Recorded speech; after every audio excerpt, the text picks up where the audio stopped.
আসসালামু আলাইকুম। আমার ইউটিউবের সকল আপু এবং ভাইয়াকে জানাই স্বাগতম আরও একটা নতুন ভিডিওতে। আজকে আমি একটা রিকোয়েস্টেড লুক করব। আমার চ্যানেলের শবনম আক্তার আপু আমাকে ইনবক্স করেছিল, আমাকে বলেছিল যে আপু একটা লুক করে দেখাতে হবে। তো আমাকে একটা ছবি পাঠিয়েছিল, তোমাদেরকে দেখাচ্ছি কোন ছবিটা পাঠিয়েছে। তো আমাকে বলছে এই লুকটা করে দেখানোর জন্য। তো আমি ওর রিকোয়েস্টেড লুকটা আজকে করবো এবং আমার অনেক বেশি পছন্দ হয়েছে লুকটা।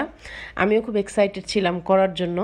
তো লুকটা করার জন্য আমি নিলাম কালার বোর্ড প্যালেটটা, কারণ কালার বোর্ড প্যালেটটার মধ্যে সবগুলা কালার্স আছে ওই লুকটার জন্য, যে কালারগুলো আমার লাগবে। তো প্রথমে আমি এই ফার্স্ট যে পার্টটা ছিল এখান থেকে এই পেস্ট কালারটা, হালকা পেস্ট কালারটাকে আমি নিয়ে নিলাম। একদম প্রথমে এটাকে আমি অ্যাপ্লাই করব খুব ভালো করে। আমার ট্রানজ্যাকশন লাইনে কালারটাকে আমি ব্লেন্ড করে দেব। এবং এই আই লুকটাই যদি তোমরা নিচে থেকে শুরু করো, আমি যেমন একদম ওপর থেকে শুরু করছি, যেমন প্রথমে ট্রানজ্যাকশন করছি, তারপরে সেকেন্ড ট্রানজ্যাকশন করব, অ্যান্ড দেন আমি আমার লিডে কালার অ্যাপ্লাই করছি। কিন্তু তোমরা যারা একদম বিগেইনার আপুরা আছো, যারা মনে করো যে এই সমস্ত ডার্ক কালারগুলো তোমরা ছড়িয়ে ফেলো বা ব্লেন্ড করতে গিয়ে অনেক দূর পর্যন্ত চলে যায় বা সমান হয় না দুইটা চোখ, তো তারা যেটা করতে পারো, তাদের জন্য আমার টিপস হচ্ছে তোমরা প্রথমে ব্ল্যাক কালারটা বসাবে তোমাদের লিডে রাউন্ড করে, তার উপরে তোমরা ডার্ক গ্রিন কালারটা ব্লেন্ড করবে এবং তার উপরে তোমরা এই হালকা পেস্ট কালারটাকে রাউন্ড করে ব্লেন্ড করে দেবে। তাহলে যেটা হবে, তোমাদের কিন্তু দুইটা চোখই একদম সমান হবে এবং কালারটা বেশি পরিমাণের ইনার কর্নার এবং আউটার কর্নারে ছড়িয়ে যাওয়ার ভয়টা থাকবে না। আশা করি তোমরা বুঝতে পেরেছো। এবং তোমরা যদি বুঝতে না পারো, তাহলে আমি আমার নেক্সট যে কোনো একটা ভিডিওতে তোমাদের সেই নিয়মেও করে দেখাবো। মেকআপ কিন্তু অনেকভাবে করা যায়, আমি আসলে এইভাবে করে অভ্যস্ত, তাই আমি এভাবে করি। বাট অনেকেই আছো বিগেইনার, একদমই বিগেইনার, তারা যেটা করো ছড়িয়ে ফেলো, তাদের জন্য ওই টেকনিকটা। তো দেখো, সেকেন্ড কালার আমি নিলাম হচ্ছে ডার্ক গ্রিন কালারটা। এটাকে আমি এখন আমার সেকেন্ড ট্রানজ্যাকশন লাইন হিসাবে আমি ব্লেন্ড করব। এবং এই কালারটাকে আমি একটু ডার্ক করে ব্লেন্ড করতে চাই, আর সেই জন্য আমি আমার ফেসে কিছু এক্সট্রা লুজ পাউডার অ্যাড করে নিচ্ছি।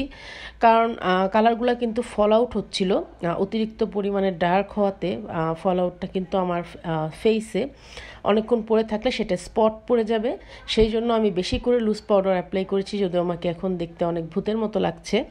তারপরও এটা আমাকে রক্ষা করবে ফল আউটের হাত থেকে। কারণ তোমরা যতটুকু জানো, আমার ভিডিও যারা দেখো তারা তো জানোই যে ফেসে যখন ফল আউট হয় এই ধরনের ডার্ক কালারগুলো, তখন কিন্তু ওই জায়গায় পরে দিয়ে তোমরা যখন সরিয়ে ফেলতে চাবে ব্রাশ দিয়ে, যখন ডাস্ট আউট করবা, দেখবা যে স্পট পড়ে গিয়েছে হালকা একটা। তো সেই জন্য এত রিস্ক নেওয়ার দরকার নেই। যদি তোমাদের বেস মেকআপ করা থাকে তাহলে অবশ্যই তোমরা লুজ পাউডার বেশি করে অ্যাপ্লাই করে রাখবা, তাহলে আর চান্সটা থাকবে না। তো দেখো, আমি দুইটা চোখে খুব ডার্ক করে কিন্তু গ্রিন কালারটাকে বসিয়েছি এবং ওপরের সাইডটাতে আমি খুব ভালো করে ব্লেন্ড করে দিচ্ছি, যাতে প্রথম পেস্ট কালারটা এবং সেকেন্ড গ্রিন কালারটার মধ্যে কোনো ধরনের কোনো হার্শ লাইন না থাকে এবং কালারগুলো যাতে খুব সুন্দরভাবে ব্লেন্ড হয়ে যায় সেদিকেও খেয়াল রাখতে হবে। তো এখন আমি যেটা করছি, একটা ফ্ল্যাট ব্রাশ দিয়ে আমি আমার লিডে ব্ল্যাক কালারটাকে বসাচ্ছি। এটাকে জাস্ট আমি পিক করব এবং ড্যাপ ড্যাপ করে বসাবো এবং ওপরের সাইডটাতে আমি হালকা করে ব্লেন্ড করে দেবো, যাতে ডার্ক গ্রিন কালারটার সাথে মিশে যায়। ব্লেন্ড করার জন্য অন্য আরেকটা ব্রাশ নিবা তোমরা, সেম ব্রাশটা দিয়ে কিন্তু আবার ব্লেন্ড করতে যাবা না, যেটা দিয়ে ব্ল্যাক কালারটাকে পিক করবা। তাহলে কি হবে, গ্রিন কালারটার সাথে ব্ল্যাক কালারটা মিক্স হয়ে কিন্তু তোমাদের শেডটা নষ্ট হয়ে যাবে, তখন আর তিনটা কালার বোঝা যাবে না। কারণ প্রথমটা ছিল একদম লাইট, তারপর কিন্তু ডার্ক গ্রিন, তারপর ব্ল্যাক, এগুলো কিন্তু অনেক বেশি ডার্ক কালার। সো মিক্স হয়ে গেলে কিন্তু দেখতে অনেক বেশি খারাপ লাগবে। তো দেখো, সেমভাবে আমি দুইটা চোখই কিন্তু করে ফেলেছি। এখন আমার ফেসের যত লুজ পাউডারগুলো ছিল সব আমি এখন ডাস্ট আউট করে ফেলছি। এখন আমি যেটা করব, আমার চোখের আপার ওয়াটার লাইনে একটা ব্ল্যাক কাজল দিয়ে ড্র করে নেব। যদিও আমি আমার চোখে আজকে লিডে ব্ল্যাক ইউজ করেছি, তারপরেও কিন্তু আমার ওয়াটার লাইনটা সাদা সাদা লাগবে এবং ব্ল্যাক কাজল ইউজ করাতে আরও বেশি সাদা সাদা লাগবে ওয়াটার লাইনটা। তোমরা হয়তো অনেকেই জানো না, ব্ল্যাক কালার ইউজ করলে কিন্তু ওয়াটার লাইনটা আরও বেশি সাদা লাগে। তো মাস্ট মাস্ট মাস্ট তোমরা ওয়াটার লাইন অবশ্যই ব্ল্যাক কাজল দিয়ে ড্র করে নেবে। তো এরপর আমি মাস্কারা অ্যাপ্লাই করে নিচ্ছি। আজকে আমি কিন্তু আইলাইনার করব না, যেহেতু আমার চোখের লিডটা পুরোই ব্ল্যাক। সো আইলাইনার করলে কিন্তু দেখাও যাবে না, আর আজকে যেই লুকটা করেছি এটার সাথে উইংস একদমই ভালো লাগবে না। সেজন্য আমি মাস্কারাটা অ্যাপ্লাই করে ডাইরেক্ট আইল্যাশ পরে চলে আসলাম। ফলস ল্যাশ, এটা ছিল ম্যাগি ফাইয়ের একটা ফলস ল্যাশ, তোমার মানজি ব্র্যান্ডের। তোমরা যে কোনো পেজে যখন নক দিবা বলবো যে ম্যাগিফায়ার আইল্যাশ দেখান, তখন দেখবা যে এই ম্যাগিফায়ার কিন্তু অনেক ধরনের ভ্যারিয়েশন আছে, অনেক টাইপের আইল্যাশগুলো আছে, পাতলা আছে, থিক আছে, ঘন আছে, ড্রামাটিক্যাল আছে। সো যার যেটা লাগবে নিতে পারো, খুবই ভালো। রিসেলসগুলো একদম হেয়ারগুলো একদম রিয়েলের মতো, আর নর্মালগুলো যেরকম হয় একটু প্লাস্টিক কেমন জানি ফেক লাগে, বাট এটা কিন্তু একদম রিয়েলিস্টিক একটা আইল্যাশ। সো যাই হোক, আমি হোয়াইট কাজল অ্যাপ্লাই করে নিলাম কথার ফাঁকে ফাঁকে। ওটা ছিল NYXের একটা হোয়াইট পেন্সিল, এবং আমি এখন আমার চোখে হোয়াইট কাজলটার নিচে ব্ল্যাক কালারটা দিয়ে, ব্ল্যাক আইশ্যাডোটা দিয়ে খুব চিকন করে স্মাচ করে নেব বা বসিয়ে নেব। এবং যেহেতু আমার চোখের ওপরটা অনেক বেশি ডার্ক, খুবই ভয়ঙ্কর লাগছে দেখতে, মনে হচ্ছে অনেক ডার্ক, অনেক ডাইনি একটা লুক, বাট এই জন্য আমি যেটা করব, আমার চোখে আজকে আমি হোয়াইট কাজল ইউজ করব। কারণ এখন এখানে যদি আমি ব্ল্যাক কাজলটা ইউজ করতাম তাহলে আমার চোখটা আরও বেশি ডার্ক লাগতো, স্মোকি লাগতো, তখন কিন্তু আমার লুকটা অনেক বেশি খারাপ লাগতো। সেজন্য আমি এখন হোয়াইট কাজলটা ইউজ করেছি। এবং আমাকে যেই শবনম আক্তার আপু যেই লুকটা দেখতে চেয়েছে, যে ছবিটা আমাকে দিয়েছে, সেই ছবিটার মধ্যেও কিন্তু হোয়াইট কাজলই ইউজ করেছিল। তো যাই হোক, ব্ল্যাক কালারটা খুব ভালোভাবে বসিয়ে ফেলেছি, কিন্তু আমি ইনার কর্নারের দিকে আনবো না। ইনার কর্নার থেকে একটু গ্যাপ রেখেই আমি ব্ল্যাক কালারটাকে স্মাচ করেছিলাম। অ্যান্ড দেন তার নিচে আমি সেই প্রথম যেই হালকা পেস্ট কালারটা আমি ইউজ করেছিলাম চোখের একদম প্রথমে মেকআপের শুরুতে, সেই কালারটা দিয়ে কিন্তু আমি ব্ল্যাক কালারটা নিচে হালকা করে স্মাচ করে দিচ্ছি, ব্লেন্ড করে দিচ্ছি। এইতে করে আমার চোখের উপরের মেকআপটা এবং নিচের মেকআপটা কিন্তু একদমই ব্যালেন্স হয়ে যাবে, অনেক সুন্দর লাগবে দেখতে ফিনিশিংটাই। যে দেখো, তোমাদের আই মেকআপ কিন্তু হয়ে গিয়েছে। এই ফাঁকে আমি চোখে জাস্ট আমার ইনার কর্নারে একটু হাইলাইটার ইউজ করেছি এবং একটা উইংস করেছি আইলাইনার দিয়ে, দ্যাটস ইট।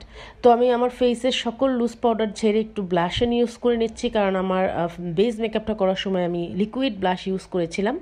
এখন আমি একটু পাউডার ব্লাশ ইউজ করে নিচ্ছি, এটা ছিল হচ্ছে টেকনিকের মেগা ব্লাশ যেই প্যালেটটা, সেটা।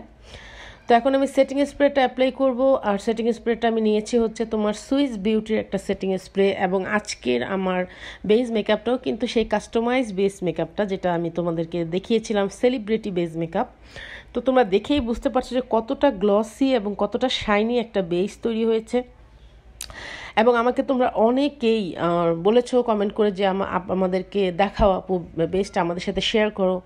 তো আমার এই ভিডিওটা আমি গতকালকে যেহেতু করে ফেলেছিলাম, আজকে এটা আমি পোস্ট করে ফেলছি। আমি কাস্টমাইজ বেস মেকআপটা আজকে রাত্রে করব ভিডিওটা, এবং আগামীকাল তোমরা সেই ভিডিওটা কিন্তু পেয়ে যাচ্ছ। যারা অনেক দিন থেকে ভিডিওটার জন্য ওয়েট করতেছিলা, আর কষ্ট করাবো না তোমাদেরকে, কালকেই তোমাদেরকে দিয়ে দেবো। কারণ আমার অনেক বেশি খারাপ লাগে তোমাদেরকে ওয়েট করাতে। অলরেডি তোমরা অনেক দিন ওয়েট করেছো, তার কারণ আমি অলরেডি আমার কয়েকটা ভিডিওতে বলেছি যে বাসায় অনেকগুলো গেস্ট ছিল, আমি একটু সিক ছিলাম, অনেক দিন কিন্তু ভিডিও বানাতে পারি নাই। সো এখন থেকে আবার অ্যাক্টিভ হয়ে গিয়েছে অলরেডি, তোমরা বুঝতেই পারছো, এবং দেখতে পাচ্ছ যে প্রতিদিন কিন্তু একটা করে ভিডিও তোমরা এখন থেকে পাবে। সো কালকে তোমাদের ভিডিওটা ইনশাল্লাহ পোস্ট করে দেবো। তো দেখো, সেটিং স্প্রেটা অ্যাপ্লাই করার পর আমার মনে হলো যে আমি তো আমার লোয়ার ল্যাশ লাইনে মাস্কারা অ্যাপ্লাই করতে ভুলেই গিয়েছি। তো এখন আমি লোয়ার ল্যাশ লাইনে মাস্কারাটা অ্যাপ্লাই করে নিলাম, আর এটা হচ্ছে তোমার টেকনিকের মেগা ল্যাশ মাস্কারা। এই মাস্কারাটা ওয়াটারপ্রুফ হওয়াতে আমার এত বেশি ভালো লাগে, কারণ অনেক সময় যেহেতু আমি চোখে লেন্স পড়া শুরু করেছি আবার, তো চোখের মধ্যে ছোট ছোট ডাস্ট পার্টিকেল গেলেও কিন্তু আমার পানি চলে আসে চোখ দিয়ে। তো তখন যেটা হয়, অন্য যখন আমি মাস্কারাটা ইউজ করি, আমার মাস্কারাটা না গলে যায় পানির সাথে, গলে আমার আই মেকআপটা নষ্ট হয়ে যায়। বাট এই মাস্কারাটা, যেই টেকনিকের যে মেগা ল্যাশ মাস্কারা যেটা আমি ইউজ করলাম, এটা দিয়ে কিন্তু ওয়াটারপ্রুফ হওয়াতে এটা দিয়ে কোনো পানি আসে না, পানি আসলেও চোখ কালো হয়ে যায় না, উঠে যায় না। সো যার কারণে আমি বলবো যে যারা আমরা বাংলাদেশে আছি, আর এখন কিন্তু বৃষ্টি হচ্ছে, হঠাৎ বৃষ্টি কখন নামতেছে তার কোনো ঠিক নাই। দেখা গেল তোমরা কোনো অনুষ্ঠানে যাচ্ছ, রেডি হয়ে বের হয়েছো, হঠাৎ বৃষ্টি চলে আসছে। তো তোমাদের চোখে যদি ওয়াটারপ্রুফ আইলাইনার মাস্কারা না থাকে, তাহলে কিন্তু মেকআপের 12টা বেজে যাবে। সো আমি বলবো যে এই দিনে অন্তত পক্ষে তোমাদের waterproof mascara, eyeliner, base makeup এগুলো করা উচিত। এবং আমার চ্যানেলে কিন্তু ওয়াটারপ্রুফ বেস মেকআপের অনেকগুলো ভিডিও আছে, টিউটোরিয়াল আছে, তোমরা চাইলে দেখতে পারো। এবং আগামীকালকেও তার একটা করবো, সেটাও ইনশাল্লাহ দেখতে পারবা। তো আমি আমার ফেসটাকে হাইলাইটস করে নিয়েছি, এখন আমি লিপস্টিক ইউজ করছি। তো এটা হচ্ছে তোমার হ্যাং ফ্যাংয়ের একটা লিপস্টিক সেট। তো আজকে যেহেতু আমার চোখটা অনেক বেশি গর্জিয়াস ছিল, সেহেতু আমি চিন্তা করলাম যে লিপস্টিকটা একটু নুড রাখবো। তো এই কালারটা আমার কাছে লাগলো যে নুড, সো অ্যাপ্লাই করার পর মনে হচ্ছিল এটা একটু বেশি বেমানান হয়ে গিয়েছে। এই লুকটার সাথে এই লিপস্টিকটা একদমই কিন্তু যাচ্ছে না, তোমরা দেখেই হয়তো বুঝতে পারছো।